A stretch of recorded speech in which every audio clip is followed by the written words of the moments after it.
post-match chat with chaps for that Millwall podcast where it finished at the Den. I can't believe I'm saying this. Millwall 3, Blackburn Rovers 4. Wow, speechless. I'm recording this Tuesday night. I couldn't do this last night. I had to let the dust settle, get I don't know, just let the emotion out and try and gather my thoughts. And to tell you the truth, I was probably way too drunk after drowning my sorrows to try and record it last night. But look, I'm going to give this a go. It's not going to be an easy one, but I'll sort of give you my thoughts on where I think it went wrong. Ultimately, yesterday was a tale of two halves, wasn't it? The first half, we were fantastic. We win the half 3-1. In theory, that should be enough. And somehow, some way, and even the most pessimistic of Millwall fans, which I think I'm one of them, I don't think anyone thought, we would actually go on to then concede 3 goals and possibly even more. Let's be honest, they could have scored more in the second half, lose the second half 3-0. And ultimately, we don't go into the playoffs, and neither do they because of results elsewhere. So, yeah, a real topsy-turvy game. And I'm sure for the neutral, it was a fantastic watch. But for us, it went from pure jubilation and ecstasy, if I'm honest. I haven't felt as good as I did after that third goal went in a long time down there. And I thought the atmosphere in the first half was as good as it's been in a long, long time. To just utter dismay and just, I don't really know how to describe how I felt at the end. I'm sure there's a few choice words that we could all use. But look, let's get into it as I normally do. I'm going to try and not treat this any differently. I'm not going to make any knee-jerk reactions. I'm going to try and remain impartial throughout this, and we'll see how we go. I will caveat, I took absolutely no notes yesterday whatsoever because obviously I was too engrossed in it. So this is just free flow. And hopefully we can make sense of it, and we'll see where we end up at the end of this video. I don't even know how long this is going to go. It's 2 minutes already. I've not even started. So look, let's get into it. So first of all, I think we sort of go back in time, and I think the first thing to mention is the formation change that was enforced. So we obviously, off the back of the Blackpool game, we reverted to a 5. It worked against Blackpool, and I think had Ryan Leonard not been injured, I don't know what the injury is, but had he not been injured, I think he probably would have named an unchanged side. Because Ryan Leonard does come out, he has to shuffle his pack. He can't play 5 at the back unless he puts Evans in at the back. It also meant he couldn't change to a 5 at the back as the game went on because, let's be honest, bringing Evans on, really, he's not played much, and I don't think many people are a massive fan of his. But when you're trying to protect a lead, he's not really a sort of robust replacement in there. But the point is, I felt sorry for Arawa a little bit because ultimately he was forced into a change. And the changes he made was to go to a 4 at the back, which meant that Danny Mack came back into Jamie Shackleton. I felt sorry for Shacks because we haven't seen him in a back 4. Could he play in a back 4? I don't know. Obviously, Danny Mack's form has not been great. And I think he was quite poor again yesterday, if I'm being really honest. But Shacks came out. And then the other change was Ollie Burke came back into the starting 11. So they were the kind of 2 changes, obviously, with Leonard and Shackleton going out. And we played quite an attacking 4-2-3-1 formation with Watmore and Burke either side of Fleming, and then, of course, Bradshaw. So that was the lineup. And the bench, it's a very similar bench to the one was at Blackpool. Obviously, with the likes of Bury and Bennett, Vogie as the attacking options. SA wasn't on the bench, which again, I think will divide opinion. But that was the lineup. For Blackburn, they so winless in 8 coming into this game.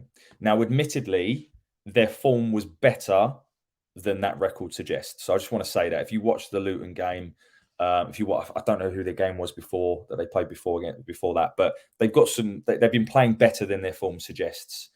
But they were winless in 8 and come into this game. And personally, before the game, I was remotely confident that we could get the job done. I genuinely did think that. You're not a Millwall fan if you don't think we're going to blow it, right? Let's be honest. That's just what we're all used to. And I spoke to my dad after the game, and he said, he's in his how long is he? He's sort of 55 years of supporting Millwall. He's seen a lot more ups and downs than we experienced yesterday. But for me, probably in my sort of 25, 26 years of supporting the club, it's probably as high and as low as I've felt yesterday. The game was massive, make no mistake. But anyway, look, let's get into the game. I'm not going to talk through every single different sort of chance and thing, but I'm going to talk through the goals. And I have to say, we started like a house on fire. We absolutely started like a house on fire. We absolutely out of the blocks, and we get our goal. We get our goal on 8 minutes, and a long throw in from, well, I say long. Fleming's throw-ins aren't particularly long. But throwing into the box, Saville sort of flicks it on at the near post. It sort of makes its way across the box to Watmore. Superb strike. Smacks it on the half volley. Hits the underside of the bar. Bounces out. From where I'm sitting, play sort of continues. And it isn't until the referee blows his whistle and points to the spot that we realise it has gone over the line. And we're 1-0 up. And it was just, if I'm honest, it's what we deserved. The first 20 minutes, I thought we were outstanding. We absolutely peppered them. Exactly what we wanted to see. Front foot, aggressive, pressing, intensity, everything you could possibly want. We get our goal. We're deservedly in front. Usually, I would probably caveat and say, actually, the first half of the season, we're notoriously good at defending leads. But to take a lead that early is a blessing and a curse at the same time. And Blackburn do come back into it on 22. From one of their throwing for them as well. And it was real lethargic defending from the front. If you watch it back, Saville, Mitchell, Styles, I expect them all to get closer and do better at closing down. They don't. The young lad Wharton collects the ball at the edge of the box, shoots. Listen, we're not going to go through this review without talking about George Long.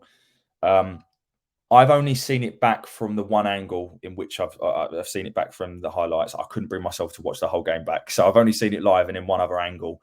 And Long possibly outside from both Hutch and Cooper, who do make efforts to try and get to the ball. But it's not right in the corner. And I think a better goalkeeper saves that, in my opinion. I'm not going to sit here and say he was at fault for awful goals, because I don't think he was. But I think he should do better with the first one, possibly outside. But for me, should do better, and I think a better goalkeeper does. It's 1-1, and it's a case of, okay, how are we going to react to this? What's the character and how they're going to react to it? And there was a little bit of pressure from Blackburn, but we get the second goal, and we get the second goal actually from a break from one of their, I think it might have even been one of their corners, but. The ball gets cleared, and Ollie Burke does superbly. He flicks the ball over the defender, and then he's running down the right-hand side. And Watmore, like a steam train's coming through the middle. And you can see if Burke can find Watmore, the pass is on, and we're sort of we're kind of sort of 2-on-1. Burke plays the ball over the top of the defender, who's their left back, so he's not the tallest, who stretches to try and reach the header before it gets to Watmore. He reaches it. But obviously him and his goalkeeper aren't communicating, because he heads it into no man's land. The keeper's already come out. Open goal. Watmore then, he still has a bit of work to do, because the ball goes actually quite wide. And the goalkeeper and defender, fair enough, they do actually get back. But Watmore takes his time, keeps his cool, and is able to get it to get it into the net. Probably the keeper should actually save it. I think it goes between his legs. But we're 2-1 up, 37 minutes. Probably not necessarily deserving the lead at that stage, but we were definitely the better team. Maybe we did deserve the lead at that stage. Maybe I'll retract that statement. But we're 2-1 up, and we're flying. And then 2 minutes later, again, Burke. The ball breaks from a wayward pass from them. By the way, I think it was their goal scorer, Walton. Don't know what he's doing. He passes it across the sort of in between. Halfway in their half, goes straight to Ollie Burke. Ollie Burke just drives at the defence, drives, shoots, arrow, bottom corner, 3-1 up. And I have to say, the feeling and the atmosphere after that third goal went in was as good as I remember it. Seriously, it was unreal, and the jubilation. And you're thinking we're 3-1 up at home. The fans are doing their bit. The players have had a great first half. All we've got to do is keep our shape and keep our composure, and it's ours. Don't even care about results elsewhere. We're winning 3-1. We're at home. This is it, surely.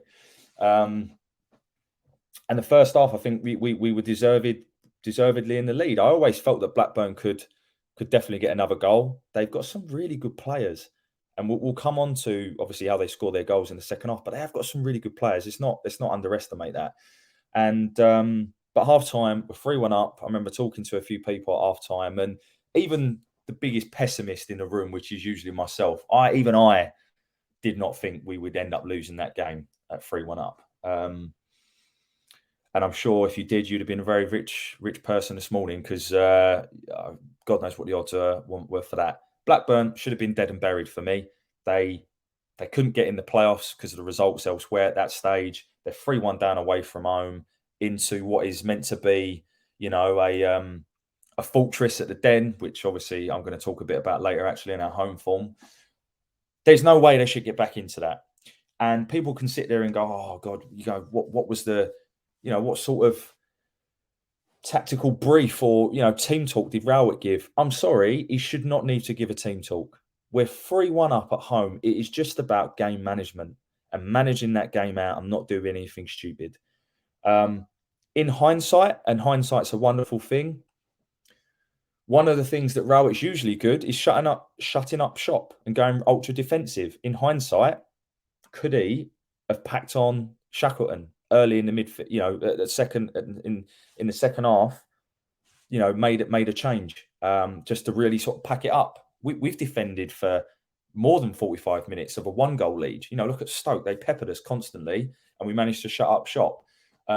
He doesn't make a change. But in fairness to Rowett, he probably doesn't think we're going to concede 5 minutes after the restart, and we do.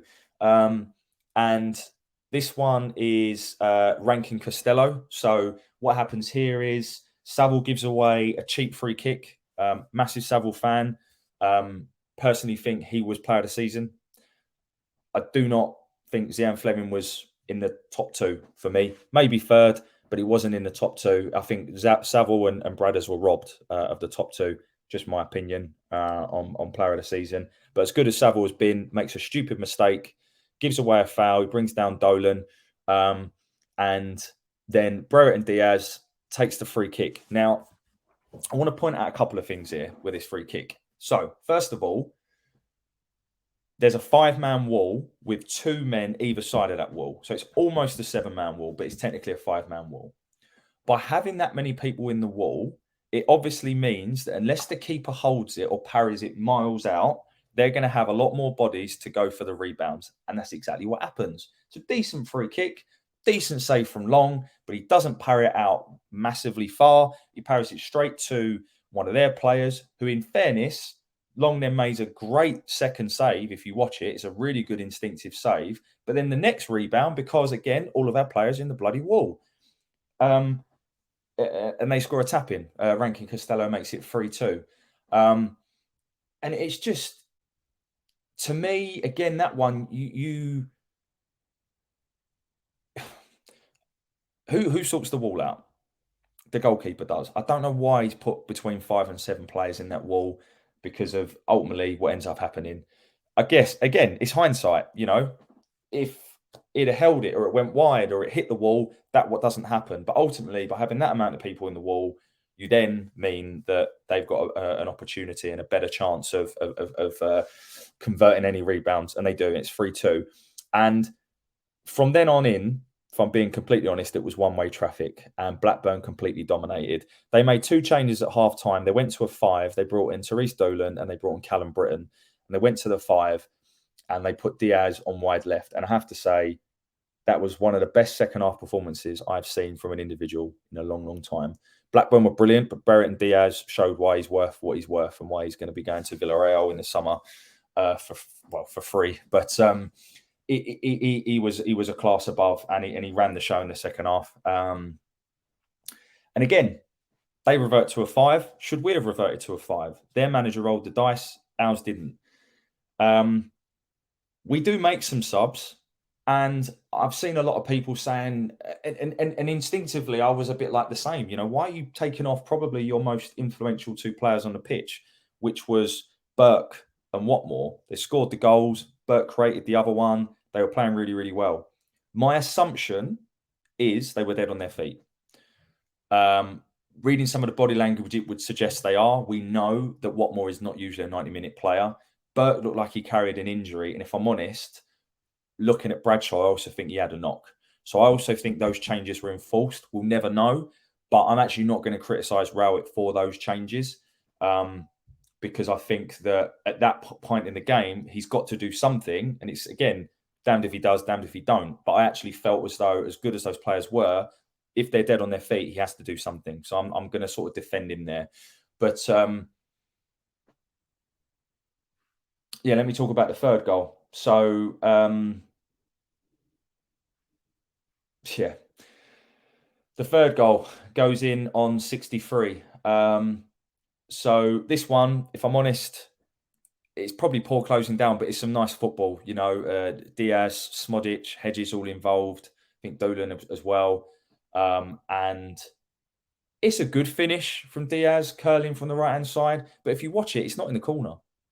It's actually not in the corner. So Long's positioning, if Long was in the middle of the goal and was to project himself properly, he saves it. So that, again, for me, the keeper's got to do better with that third goal. And then the fourth goal comes, actually, if you watch it back, we're breaking. Bury's running down the left-hand side, puts a cross in, sort of rebounds out to their player. They counter. And watch Diaz. Watch what Diaz does. He picks the ball inside his own half, and he at one point, he kicks the ball 20 yards ahead of him because there's just no one there, because we're trying to attack to get that to get the full goal for us, because ultimately we know a draw is no good. It makes his way out to the right-hand side. They create an overload, played across the box. It's a great ball. I think it's Smodic. And then, Long can't do anything about this one. Diaz sort of passes it into the back of an empty net on 86 minutes. And we're losing the game, 3-4. And it's just, it defies belief. If I'm honest, at 3-3, I knew there was another goal in the game. And did we really create anything clear cut? We didn't. Let's be honest. The only other chances that we had, I would say Fleming had a good header in the first half, but we only had 4 shots on target and we scored 3 of them. So, it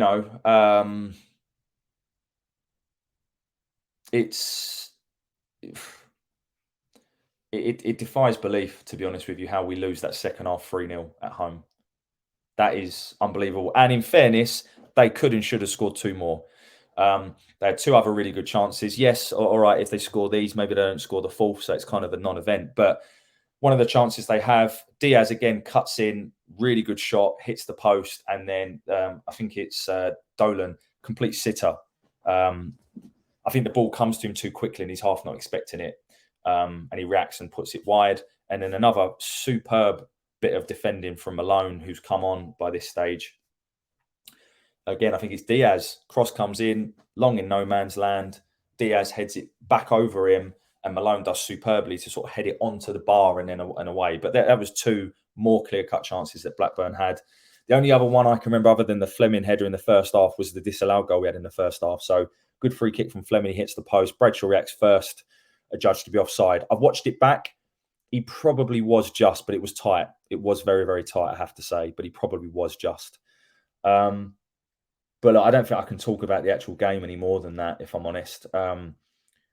The second half performance was just, it just wasn't good enough. And yes, in hindsight, maybe Rowett could have made other changes, but I think fitness levels and availability of players forces his hand. And how useful would the likes of Leonard, Honeyman be in a situation like that? Honeyman is superb at defending from the front. Murray Wallace, a bit more experience as well back there. Cresswell. For me, I have to say, I think Hutch coming back into the team has weakened it. And I'm a huge Hutch fan, massive Hutch fan, and no one should underestimate the impact that he has had on this club for a number of years. But I think Cresswell now is a better player than Hutch, and Hutch is our captain, is our leader. What is going on there in terms of leadership? How are we not managing these games? People have to take accountability, and the leaders on the pitch, the likes of Hutch, Coops, Sav. Why Sav came off, I don't know. He was the only one actually trying to drive us forwards and give it a bit of bite in the game, and he takes him off. That's the one I don't get, if I'm being completely honest. The rest I kind of get. But you look to your leaders, and I think the ones on the pitch didn't do enough. And then I think, in fairness, there are players that you would want on there to manage that game. I think the likes of Leonard, Wallace, and Honeyman especially would have been really, really vital in those situations, and they're just not available. And you can't go through the season with the likes of, Bennett and Leonard. I mean, Leonard comes back in, gives a near-on man of the match performance at Blackpool. He wasn't man of the match, but he was good, and he's out again. How can you plan for things like that? It was just ridiculous. It was just ridiculous, and the pressure got to us in the second half, clearly, because I felt like, and I spoke to a few people about this today as well, and they made some good points, that actually I felt like Blackburn played with more pressure on them in the first half, which was why they were poor. And as soon as the pressure was off them in the second half, and the manager said, "Go for it, just see what happens," they battered us. They absolutely battered us in that second half. We lose the game 4-3. We're out of the playoffs, and it is what it is. If I'm being honest, I think the right four teams have got in the playoffs in terms of ability, from what I've seen this season. We're not going to like to hear that, but as I said, I try and remain impartial, and I think the four teams that got in the playoffs are all better than us. And we are where we are. I think what I would say is seasons aren't defined by one game, by one half. And I still stand by what I've said for a long time, which is this group are giving everything they've got.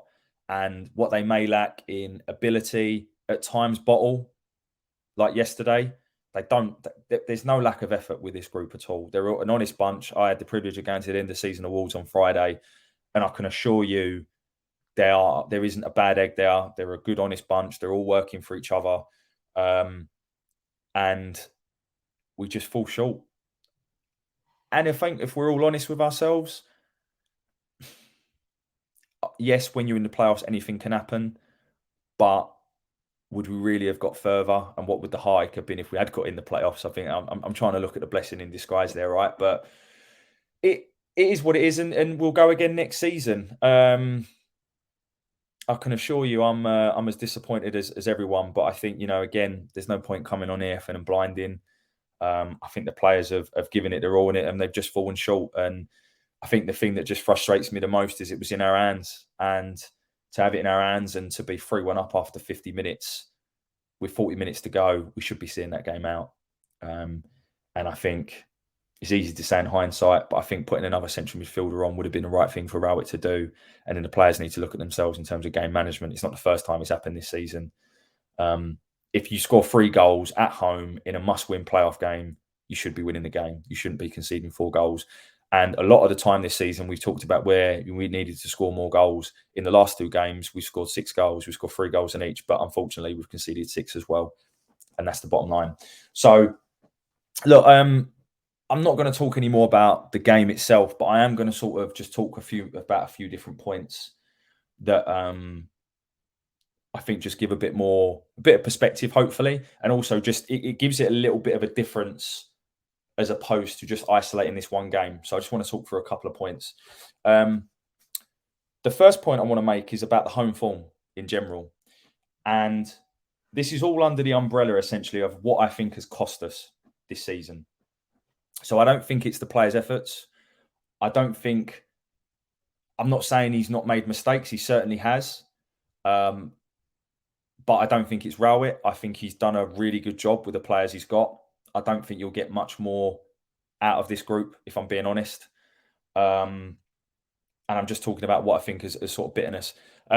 before I do that, what I would also say is we actually finished with 1 point less this season than we did last season. We actually finished on 69 points last season. We actually got 68. So yes, we finished a place higher, but in reality, would you say that's a year-on-year improvement? Don't know. The home form. So my first point is on home form. The first 8 games this season, so the first 8 home games, we amassed 18 points. We won 6 games. We scored 14 goals and we only conceded 6. Right? Our last 8 home games, we have amassed just 8 points. Just 8 points. We've won 2 out of our last 8 home games. And that is poor. That is really, really poor form. We've scored 11 goals and conceded 10. 2 wins, 2 draws, and 4 losses in our last 8 games. 8 points out of 8 home games is not good enough. And ultimately, that is a big part of what's cost us. When you compare the first 8 games at home and the last 8 games at home, that is a big drop off in performance. And why is that? Is that the pressure getting to us? Have we been found out of a way of playing? The crowds are better in terms of more bodies in the stand. Admittedly, I don't think the atmosphere has been as good as people have said, other than yesterday. I thought the first half yesterday was electric, I have to say. Actually, I don't really like using that word. It was a good atmosphere. We'll leave it at that. But the first point I'm trying to make is the home form. That has massively dipped off. And actually, it wasn't the away form that cost us this year. It was the home form. Another point I want to talk about on the home form is our year-on-year, our home form advantage. So in terms of points amassed at home versus away, we only have accrued 16% more points home versus away, whereas last year it was 25%. So what that tells me is 2 things. Number one, it tells me that the Den isn't much of a fortress as we all think it is, because actually we don't actually perform that much better at home than we do away. And on top of that, our away form has improved, but it's at the cost of our home form. So this is something I think is really poor, and we've actually accrued 6 points less this year than we did last year at home. So we got 45 points last year at home and only 39 this year. So to summarise, our home form has not been as good as it was the previous year, and a lot of that is down to the last part of the home games. The first part of the home games was better. So that's my first point. The second point is I want to talk a bit about recruitment. So I think, and this goes back to what I was saying around, I think Rowett is getting a song at the players he's got at his disposal. I think our recruitment, a lot of people look at it and go, "Oh, well, we signed Fleming." In recent weeks, Berkey's looked quite good, and Watmore's looked quite good, and Honeyman's been a valuable addition, and this and this and this. Our recruitment is not as good as the teams that finish in the top 6. And I'm not just isolating the summer and January. I'm also looking at over a period of time. And this is the thing. When you look at the teams that finished in the playoffs, so you've got Middlesbrough, who have spent considerable amounts of money over the last 2 summers. They brought in the likes of, they used the loan market really well, the likes of Cameron Archer, the likes of Ramsey, the likes of, obviously, Akpom's been there a while now, but they've used the loan market very, very, very well. And then another noticeable one is Ryan Giles, who's a superb sign. I think he's on loan from Wolves.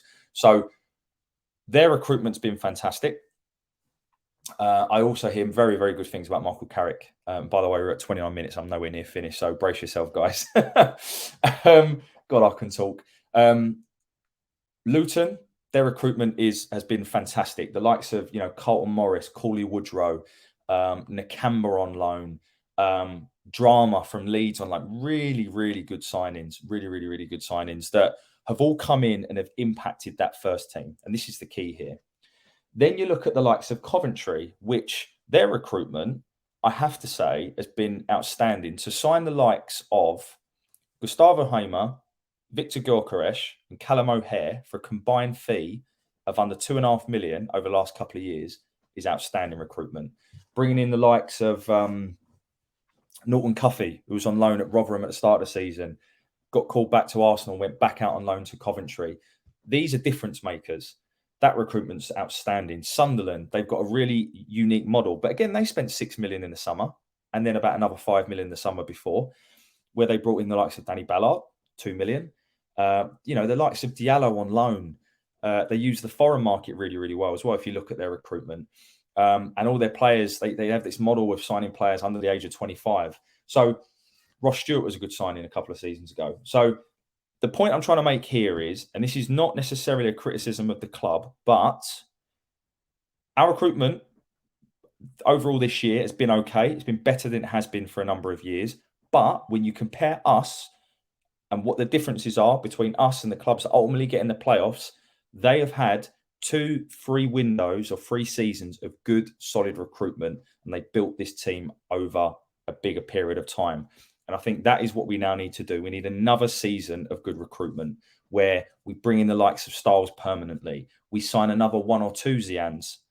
And if it means we have to sacrifice someone, we do it. But we have to do this because that's what we have to do to move forwards. So I wanted to talk a bit about recruitment. And of course, the impact of that poor recruitment is ultimately in the results. So a couple of other interesting stats. Zian Fleming and Tom Bradshaw have had 35% of all of our shots this season, right? However, they've scored 57% of all of our goals. So what that tells me is that we're not getting enough goals from other members of the team. And what we're also not doing is the other players that are having the shots that are not taking their chances. So again, it leads to a conversion problem. Our first choice fullbacks for the majority of the season have been Murray Wallace and Danny Mack. They have 1 assist between them. That's not good enough. Again, talking about year on year, we've failed to score in 37% of our games this season. That's more than 1 in every 3. Conversely, the season before it was 26%. So again, that is something that's got worse over time. However, we have created more chances this season. So we've had an average of 14 shots this year per game versus 12 last year.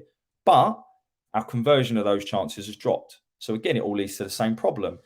We're relying on 2 players to sort of summarise all these data points I'm trying to throw out. The points I'm trying to make here is our recruitment has not been good enough, and it's not as good as some of the other playoff potential people that finish in the playoffs. We're reliant on 2 players that score majority of our goals, and whilst we've created more chances this year, overall our goal scoring has gone backwards, and that is really, really key. We all thought we were too reliant on Jed, whereas this year we've been too reliant on 2 players, and the reason we've been too reliant on 2 players because we've only got 1 central striker. And ultimately, that boils back down to the recruitment. So that's, in a long-winded way, what I'm trying to get at is that the second reason for me that was as we've fallen down, first one being home form, second one being recruitment. The third one, I won't go into too much detail because I've already talked about it, but it's around the leadership. I think we lack real leaders. And I'm not digging, I can't say this without it making me sound as if I'm digging him out. I'm not, because I'm a massive fan, but is Hutchie doing enough in that department? I don't know. The amount of times now that this group of players have bottled it, and Hutchie's the captain. And do you see enough from him on the pitch? I don't know what he's like in the dressing room. I don't know. But your leader, you're looking for them to drag them through the scruff of the neck and to really get these games won. And again, the likes of Zian Fleming, your player of the season. I'm sorry, yesterday, he has to do more. What did he actually do yesterday apart from the free kick? He didn't turn up. And there's been too many games this season where he's not turned up. And to be a player that's going to go on and play in the Premier League, he's got to grab games like yesterday, grab games like Wigan by the scruff of the neck and be like, right, I'm taking over now. Because we all know he's got the ability, so why is he not doing it? I'm not digging these individuals out. I'm just trying to kind of give a bit of a rationale as to what I think is going on. We spent 126 days in the playoffs this season, only to not finish in it. And it is it's mind-boggling. It really is mind-boggling. Yeah, I don't really know what else to say, to be honest with you. They're kind of the points I wanted to get across. I just wanted to sort of give some sort of stats around some of the points that I wanted to raise on home form, the leadership, the recruitment, the conversion problem we've got in front of the goal. And I think another thing as well, let's be honest, we scored a lot of goals from set pieces. I think we're top team in the league for scoring goals from set pieces. That again leads to the fact that we're not taking enough chances from open play. We have had our fair share of luck this season. We haven't conceded a red card. I'm not saying that's all down to luck. I'm just saying there's things that have gone for us this season. Let's be honest, I can recall 3 games off the top of my head where we haven't really deserved to win the game, and we have. We beat Swansea at home. We should never really have beaten them. We drew with them away. We should never really have got a point. We beat Reading away, and we were abysmal. We beat Preston at home. Were we really that much better than them, or did we just take sort of 2 real key chances? And now we got a point at Luton. How we were ever 2-0 up, I don't know. So I think we've ridden our luck at times. And I think ultimately, to still finish in the top 10 with this group of players over the course of the season, and if we hadn't have been that close to the playoffs, I think we'd all look at it and gone, you know what, it's not bad. But to be that close and for us to give it away and throw it away, and let's be honest, we have, it just feels it just feels well, you know how it feels because you'll feel it too. So yes, so look, I'm going to leave it there. I'm not going to do individual player ratings. As I said, I think for me, Fleming's got to do more. I'd have taken him off yesterday. Yeah, I'm assuming that the attacking players he did bring off were dead on their feet and they couldn't continue. But in terms of impact on the game, and it was another game I think where the game passed Fleming by. I think we need a new goalkeeper. I have been quite balanced in my views on George Long, but I think now is time. And it clearly isn't Bart because there's, for whatever reason, whether his knees have gone or he's not the same player or what, I don't know what's going on with Bart, but he's clearly not coming back into the team and he's obviously going to be a number 2. So I think we need to be signing a new goalkeeper in the summer. And I don't really like digging individuals out, but he's not good enough for this level, I don't think. And there's a reason why he's never been a number 1 at this level. And we move on. So look, let's not take the game in isolation. We're all really disappointed, but I think over the course of the season, a top 8 finish isn't bad. I think recruitment has a lot to answer for. We need a couple more windows of really good recruitment where we sign a few players. Maybe we have to give a sacrificial lamb away and sell someone. The home form needs sorting out. And I think we also need to look at some of the leadership in the group and think about how we add some more of those attributes to the group in the summer. So I'm going to leave it there. I have gone on. I want to say it was really nice to speak to a couple of people that watched the channel yesterday. So Alex and Daryl, really nice to meet you yesterday, and hope you're feeling a bit better about it today. As I say, as I am. I'm not. I don't know how long it's going to take me to get over it, and feel sorry for the missus, if I'm honest. But look, I'll leave it there. I've definitely rattled on, but this one was difficult to do. I had a few notes on some of the stats, but in terms of the game and kind of this flow, I didn't really know it was going to go. So this has gone 38 minutes. I'll leave it there. Thanks as always for watching. I've kind of done bits of it today, but I might do like an overall season review at some point when I can sort of digest and sort of strip all of the emotion back. I might do that. I'll see how it goes. But I just want to thank each and every single person that has listened to me this year. Honestly, the support has been overwhelming, and I might not get everything right. It's just an opinion, and the fact that you guys actually want to sit and listen to it it genuinely, hand on heart, means a lot to me. So thank you. And to see how this particular sort of videos and things have evolved over the course of the season, they went from sort of a 5-minute rant that I posted straight to YouTube, standing outside the pub or in the car on the way home, to what is now sort of 30-40 minutes of deep analysis, throwing all sorts of stats at you. So thank you so much for listening. And look, we win together and we lose together, and it wouldn't be Millwall if these sort of things wouldn't happen. And let's be honest, we're all going to be back there in August cheering them on. So thanks again. Enjoy the rest of your summer, or when it bloody starts. And I'm sure there'll be a few more videos out at some point over the summer. But thank you all very much. And yeah, bye for now.